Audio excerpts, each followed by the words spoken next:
Come on in, pull up a chair and take a load off because today I'll be unboxing and taking a first look at 1862 from GMT Games. This is a new edition of an 18XX Railroad game, and it promises plenty of economic wheeling and dealing. We'll crack this open right after this.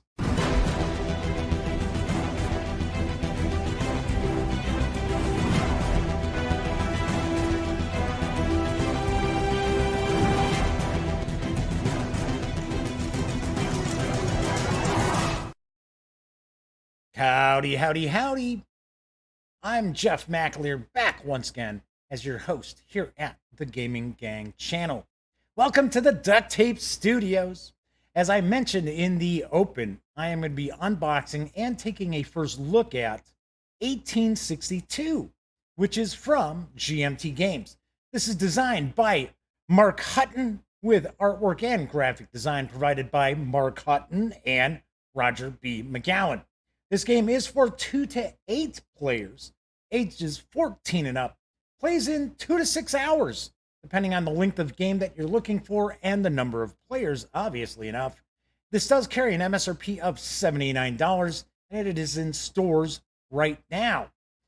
Let's swing on over to the other camera, and we will crack open and take a first look at 1862.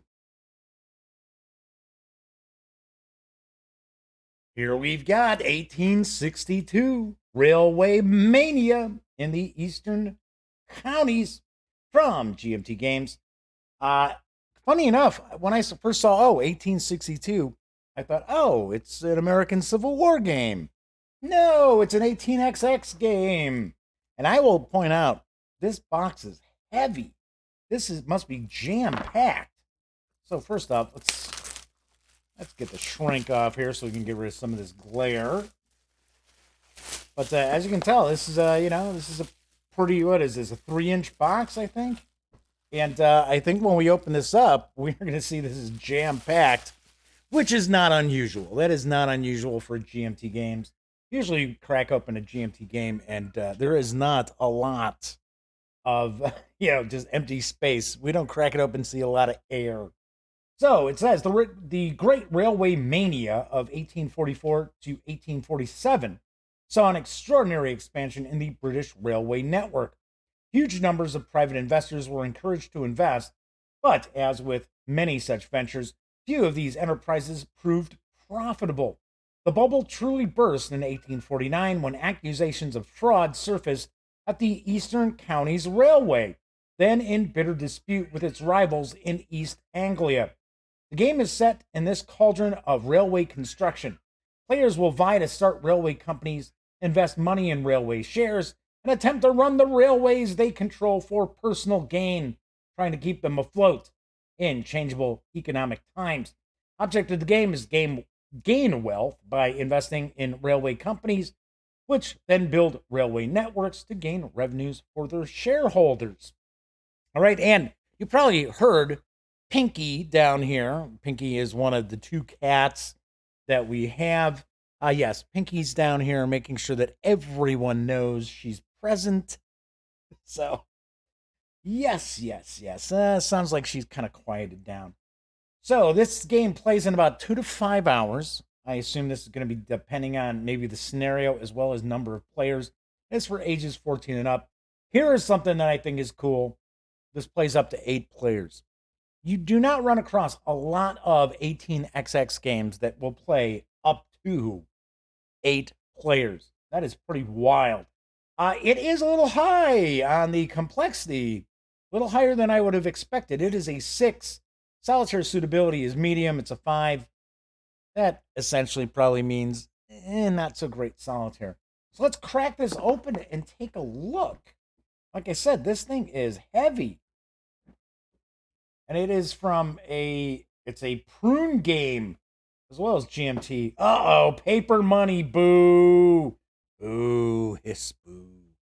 I don't know, I just don't like paper money. I don't know what to tell you. All right, so we've got some of these small, I'm going to take a guess that these look like these are probably shares. Oh, yeah, it says right there, director's share. So these are shares here. Looks like these are locomotives. Looks like these might be little player aid cards here. So these are pretty small. These are pretty small European size. So we've got different denominations of cash. So we got single. Well, we'll take a look at those in a sec. One of the reasons I'm not a big fan of paper money is paper money just has a habit of getting trashed really easily in games, even when you're trying to be careful with it. Looks like we got a cylinder here and an elephant. I have seen the elephant, and it's right there in the box for 1862. We've got looks like this is info on the various different companies. So we're gonna put a bunch of this stuff off to the side, and we're gonna jump on into the rule book to get our first look. It's like, oh, we got some solo rules. Are these were these printed too long for the box? I think they were. Nah, they fit. Nah, they are a little bit too long. That's kind of funny. All right, let's move this out of the way. So let's take a look at the rules of play. I'm going to zoom in a little bit so we can get a little closer look. There you go. That should be good. So we crack this on open. So we got an introduction talking about the components. So, oh, company charter. That's what these are. Okay, so there's company charters. Talking about our stocks as well. Talking about trains, track tiles, the setup for 2 to 6 players or 7 to 8 players. Trains and game length. Decide what length of game you'll be playing. The short game uses fewer trains than the standard game, and the long game uses more. Place the appropriate train manifest card. Ah, betcha that's what those little cards were. Like that. Oh, right there. It even says train manifest. So, yeah. Good guess, Jeff, especially when I look at it's written right on it. Okay, so that's why it's 2 to 5 hours, because you can adjust how long the game is going to play based on the number of players as well as the number of trains. We've got a game overview. So we've got 3 rounds. We've got a parliament round, we've got a stock round, and we've got an operating round. We've got chartered and non-chartered companies. So we got a breakdown of the parliament rounds. Merging shares. So I'm going to take a guess. So there's a lot of economy aspects to this game. So this is more who's getting rich, who's got the most money, who controls the most stock in the various different companies, as opposed to who's like laying all the track, who's connecting all the cities and towns. So we've got the stock rounds. Do we have stock market? Yeah, we got stock market there. Okay, cool. And we got our operating rounds. Operating without a director, mergers and acquisitions. Okay, restarting a merged company.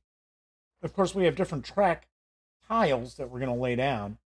We'll take a look at those in just a second. So we've got 3 types of trains: freight, local, and express. Talking about dividend payments, purchasing trains, train warranties, bankruptcy. No. We have no money. Going into receivership. There you go. Phases and our game end. And there are some variants. Fewer train types, shorter games. The game for new players. Additional station markers. And we get some design notes. Notes on the new edition. So the first edition was published in 2013. We get some acknowledgments. And a bit of kind of informational back on here. There you go. Cool. Oh, it's looks like scoring, end game scoring. So we've got that right there. We've got solo rules, which is this long sheet that I kept joking around is like too long to actually fit in the box. That's why it's kind of crinkled up top and on the bottom. So we get some solitaire rules there. That's kind of interesting. Then player aid cards, which I'm going to take a guess we're going to have a bunch of these. Then again, maybe not. So you never know. For up to 8 players, and we've got 2 copies of the player aid card. So, about starting cash based on players, sequence of play. Talking about tile upgrades. Okay, for the different train lines. We got a couple of these. So talking about freight runs, express runs, as well as local runs. We've got a lot of punch boards here. I'll tell you that right now, as one of the play aids falls off the table. Now we got a lot of punch boards. So let's take a quick peek. So many of these are the track tiles. So they're hexagonal, single-sided, and nice and thick. Nice and thick. So it looks like these are kind of like your basic. Yellow are the basic tiles that you're laying down, because then you can upgrade them to the green.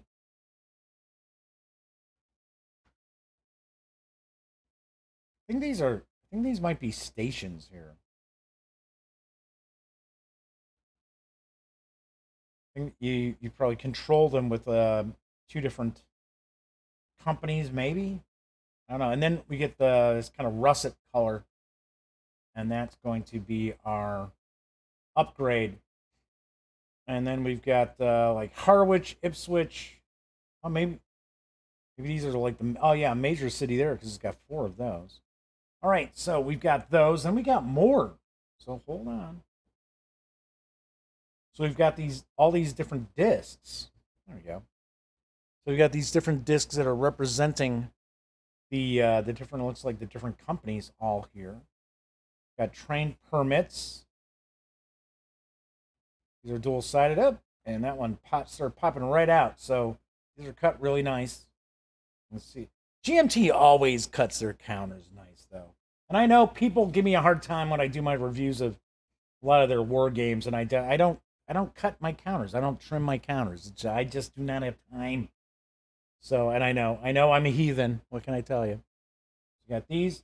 We got train warranties. Got some more train permits.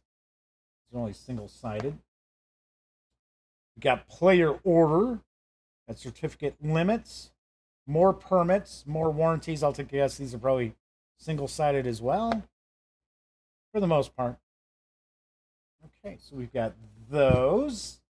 Then we've got the board, which I might have to zoom out. Well, I know I'm going to zoom out. Let's see how big this is.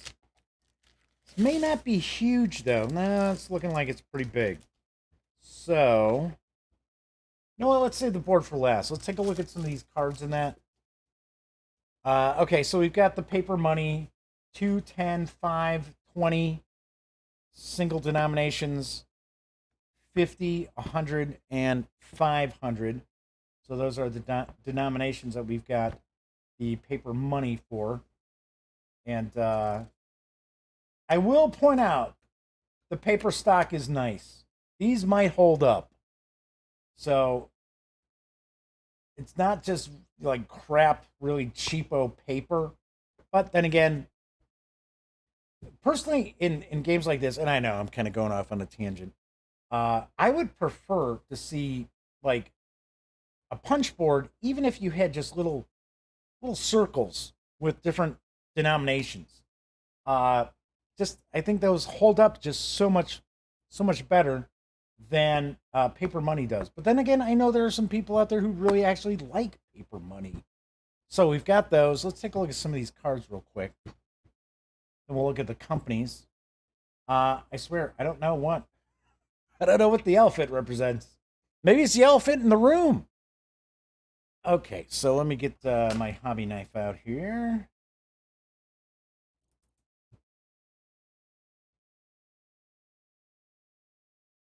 And we'll just like quickly look at some of these, because they're effectively all going to be kind of the same thing, except, well, not these. These are the actual trains. But these are just stock certificates. So for all the various different companies.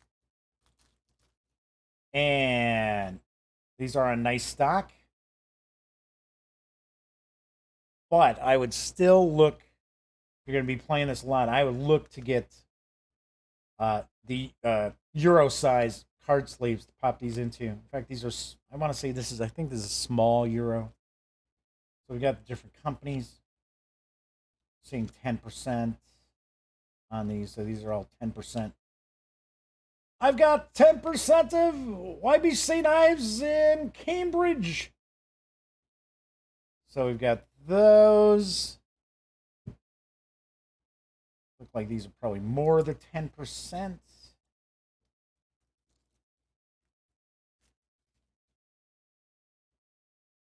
YN, Eastern Union. Okay, so these are all 10. We had Norfolk and Suffolk, Linen, Ely. I wonder. I assume I'm taking. I'm making an assumption that these were historical railway companies. So these are all just 10%. And then looks like here we've got director shares, which are 30%. So we have maybe one of these for each company or two. Probably one, yeah. So we have a lot of railway companies here in these cards. So we've got those here. We have, like I said, I think this is almost, this might be, well, this is the train manifest. So, come on. Kind of tough to, because there's so few cards, it's kind of tough to actually grab that. So, oh, it looks like maybe these are, so here we have normal game, short game, long game. So you're going to lay those out so you know what's going on there. And then, I don't know. I have no idea what these are. They're all different prices, though. Right? So we've got 100 pounds here, 200 pounds, 280 pounds sterling. So we've got that. Dual sided, too. So trains available in this phase. Ah, you're going to go through different phases. There we go. That's how it's going to work. These are different phases of the game. Got it. Okay. In the end, there's the end of the game. So it looks as if like phase A is where you're buying those yellow tiles, the rail tiles, and then these phases you're buying the green, and then from here on out you're buying the kind of like advanced. So we've got those. Then we've got. Oh, didn't I just cut this open? Guess where I did. I did. Like, come on. There we go. So here we've got the, looks like just locomotives, or is it going to be some rolling stock? So it's showing it as an express train or as a local train. These available in, looks like these are in different phases too. Yep. Sure enough. Here we go. So there's phase A. Ah, okay. And then we've got freight. And then on these sides, we got the locals and express. So we have a variety of different locomotives as the technology develops over the years. So we've got those. We've got all those cards.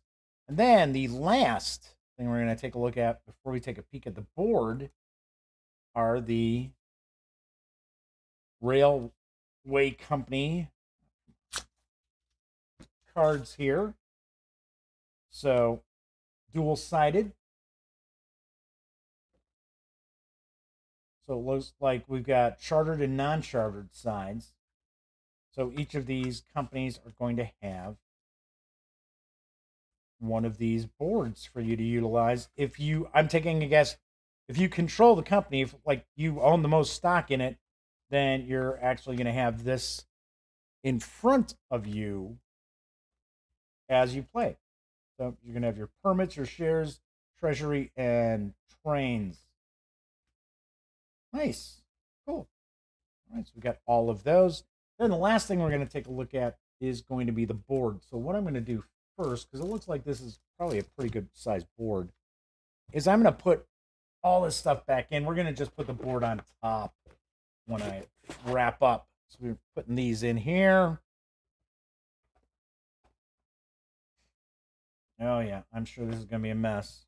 I did not notice any baggies, which is kind of unusual for GMT games. We normally have baggies for the counters and tokens and everything. But as of late, I have not seen any. Which, I mean, it's not a big deal. I mean, everybody, any gamer has baggies. So let's put these in here. And the play aid card, like I said, one of them just fell off the table. So, and the rules of play. Let's take a look at the board. All right, let's get on in here. So there's layout of the countryside. There's a stock market on here. And of course, you always want to be careful when you're taking the board out of the plastic bag because it's really easy to fox a side on it. So let's unfold this. Yeah, it's not huge. It'll take up a good amount of room, though, at the table when you start adding in everybody's stock and stuff like that. So let's zoom out.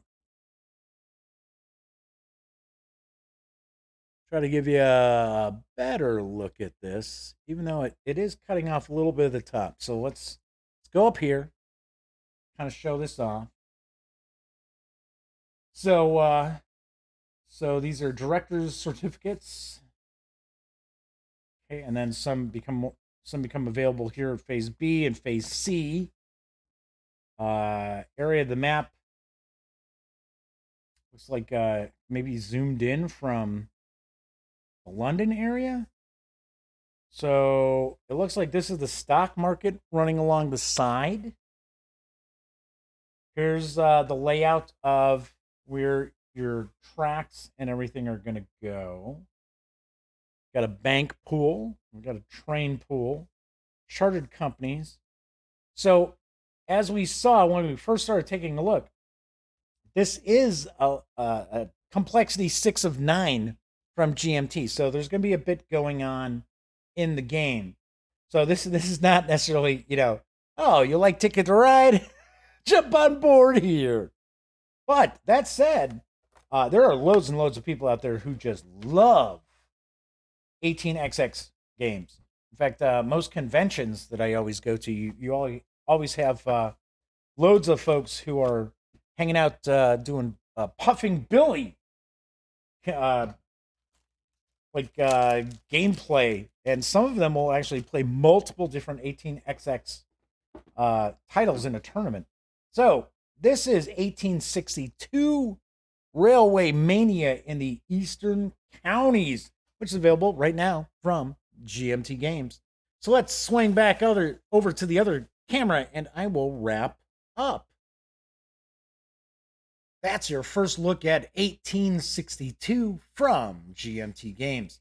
I will do my best to have a review of 1862 in the very near future. Of course, as with just about every GMT title, do want to mention, if you are interested in checking this game out, don't wait. Pick it up while you can. GMT Games does not have huge print runs, and from past experience, I speak from personal experience, you do not want to try to track down out-of-print GMT games that you really want to get your hands on the secondary market, because you will pay out the nose. All right, so that is it for this time out. Of course, don't miss me live right here on YouTube every Monday through Friday at 7 p.m. Central as I bring you the Daily Dope, with the latest tabletop gaming news of the day. Of course, if you like this video, please give it a thumbs up, subscribe to the channel, and if you do, ring that little bell, because not only will it notify you when I upload videos such as this, it'll also tell you when the Daily Dope goes live. And of course, when you're not watching videos on the Gaming Gang channel, please visit thegaminggang.com for all latest in gaming news, reviews, comics, movies, TV. Get your geek on at thegaminggang.com. And of course, until next time, happy trails.